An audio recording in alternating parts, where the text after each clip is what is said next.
कोलंबीचे मोमोज एक दिवशी करावेसे वाटले, खावेसे वाटले. मग आणली थोडीशी कोलंबी आणि त्याचे केले हे मोमोज. त्याच्यासाठी जे मसाला आणि जे काही साहित्य वापरले ते आपलं घरामधलंच आहे. ह्या थोड्याशा कोळंब्या आणल्या, त्या स्वच्छ केल्या, स्वच्छ धुतल्या. त्याच्यामधील धागा वगैरे जे काय काढायचं असलं ते काढलं आणि त्यानंतर ह्या कोळंब्यांचं आहे ना छोटे-छोटे आपल्याला पीस करायचे आहे, कारण की ह्याचं आपण सारण बनवणार आहोत. त्याचबरोबर काही भाज्यांचाही वापर करणार आहे, तर ते पण बारीक-बारीक चिरून घ्यायचे.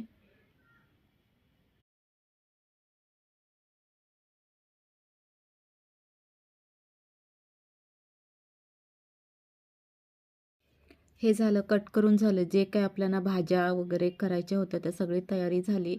आता ह्या कढईमध्ये थोडंसं फक्त तेल घेते. त्याच्यामध्ये लसूण, अद्रक अद्रक, हिरवी मिरची हे सगळं तेलावरती छान असं परतून घ्यायचं. त्यानंतर बारीक चिरलेला कांदा घालायचा त्यामध्ये, तोही परतून घ्यायचा. मग जी सिमला मिरची आपण घेतली, सिमला मिरची तेलावरती थोडी परतून झाल्यानंतर जे आपण बारीक बारीक कोलंबीचे पीस केलेत ना ते घालायचे.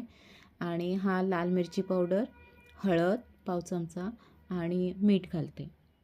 हे पण तेलावरती चांगलं व्यवस्थित परतून घ्यायचं. 1 चमचाभर सोया सॉस घालते आणि हे थोडा वेळ शिजवून घ्यायचं. आपलं सारण तयार झालं आहे. वरती कोथिंबीर घालायची. मोमोज करायचे आहे त्यामुळे मैदा हा लागणारच. तर हा वाटीभर मी मैदा घेते.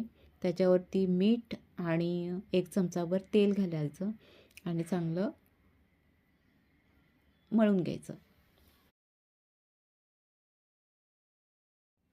मळलेल्या पिठाची एक छोटीशी पोळी लाटायची. त्याच्यामध्ये हे सारण भरायचं.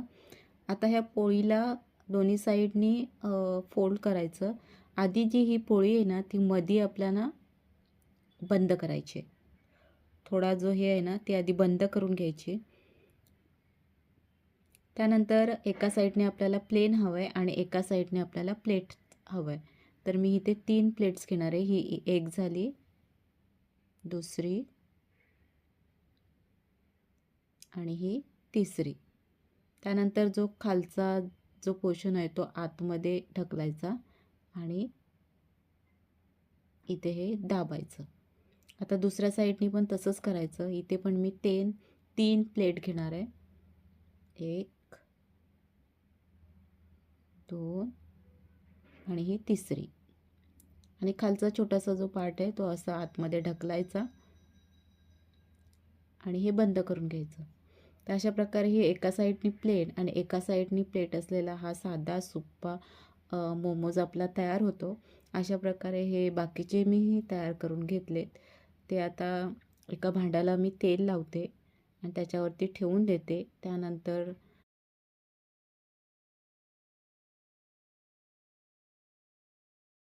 इथे पाणी टोपामध्ये गरम करत ठेवलं आहे, तेही उकळलं आहे. त्याच्यामध्ये हे भांडं ठेवून देते आणि थोडा वेळ हे मोमोज उकडून घेते.